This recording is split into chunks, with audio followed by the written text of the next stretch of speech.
Today we're going to look at the everyman's Mercedes, the GLC 300. I'll include a link to the Mercedes here in Salt Lake's website in the description down below. If you have any questions, just ask for Dylan. Let's get right into it.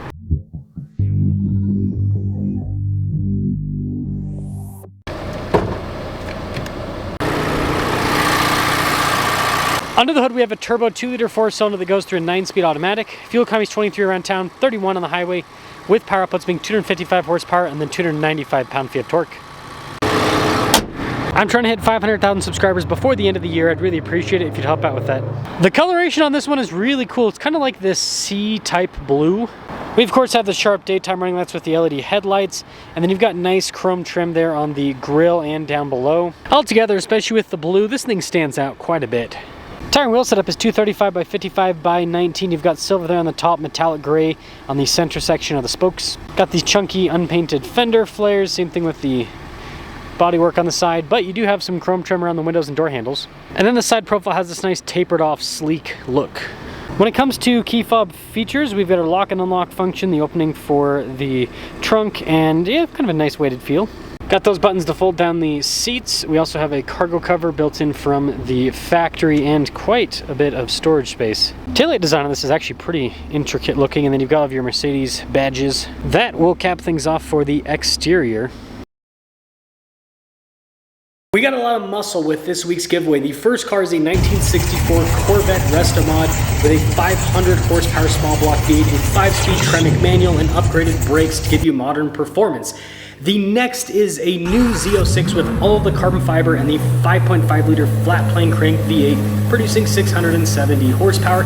On top of that, you do get $60,000 in cash if you win this giveaway to help pay for the taxes. As always, use code BHC or click the link in the description down below or in the pinned comment. This will give you 4x bonus tickets on any donation, $25 or more. Keyless entry, and let's pop in. Two-tone coloration there on the door panel, and you've got nice trim around the window control. Seats are perforated all down the center with that white trim that actually contrasts the blue nicely. Legroom in the back is pretty good. Again, this is a smaller car. We do have some vents here in the rear, and then got the sunshade for the sunroof, but anyways, good headroom. Keyless entry from front, let's check it out. Blind spot monitoring with the mirrors, and then these seats are power adjustable on both the passenger and driver's side. They also have memory function on both sides, and they're heated and cooled. Mirrors power fold in too, and you've got more nice two-tone trim. I promise the front seat's not a balloon, it just has the seat cover on it. And yeah, it's got the same trim as what you guys saw out back, basically. And then we've got our light controls to the left of the steering wheel.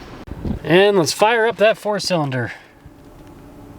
So nice trim all around the steering wheel. We've got quite a bit of silver on it. Bunch of practical controls in the front face for stuff like your adaptive cruise control, volume controls, voice command controls, controls for both the center screen and for the infotainment system. Full digital gauge cluster in the center. It's customizable in terms of the theme and then also what's displayed there in the center depending on what you're looking for information wise. 360 camera system, good resolution with the camera system too. And then as for the rest of the infotainment system, this is the same system that first debuted, I think, in the S-Class, if I remember right. But you basically have physical controls at the bottom for like the volume, drive mode select, and then the screen itself has this kind of shortcut bar there at the very bottom to go through the different tabs. But everything's very nicely labeled, it's quick to respond, and yes, the climate controls are built into the screen. Got a little charging area inside with some cup holders in front of that, and you can cover it up, which is interesting. And then plenty of storage in the center console, some USB ports. Nice trim and stitching there on the top. Same thing with the dash, not stitching, but just the nice trim, and the vent design there is also pretty. And then you do have the little slider for the center up top. 2026 GLC 300, $59,880. Let's see how the GLC performs. Fancy blue GLC 300. This isn't the true entry level because they still have the GLA, but it's more entry level for Mercedes. And even entry level for Mercedes is still really nice with the fit and finish and with the material use.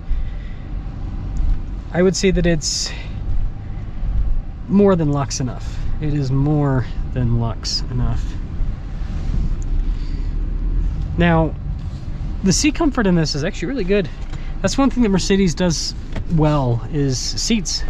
Could you repeat that, please? No! No, no, no! Oh, Mercedes. That's funny. They're always listening to you. They're always listening to you. Yes, it's smooth. Now, I noticed that this doesn't have double pane windows. It still has pretty thick glass, but I'm guessing that's one thing the Mercedes reserves for either, I think, a package on some cars, or it's standard equipment on the more expensive stuff. And it does make a big difference in terms of the sound that you get inside. Like, this isn't bad, but I can hear the tire noise, whereas, you know, you drive a vehicle that has the acoustic glass and the tire noise pretty much goes away for the most part. But yeah, this is comfortable. The torque's good. Not a particularly exciting powertrain, but it certainly gets the job done. And that is one thing to note about luxury cars. They're in a weird place where they've spent so much, like everyone else, they spent so much money on the electric cars. These ICE cars, I feel like they've been kind of neglected a bit in the powertrain department. It's like we've kind of had the same stuff for years and years, and it's not particularly exciting anymore. But I mean, it performs well. It's not like it's a poor performing powertrain by any means. It just doesn't have the theater and thrill that you used to have in some of these luxury cars. And you can still kind of get at the top line AMGs, but then you're, well, got to spend the money for a top line AMG. Not cheap. Not even close.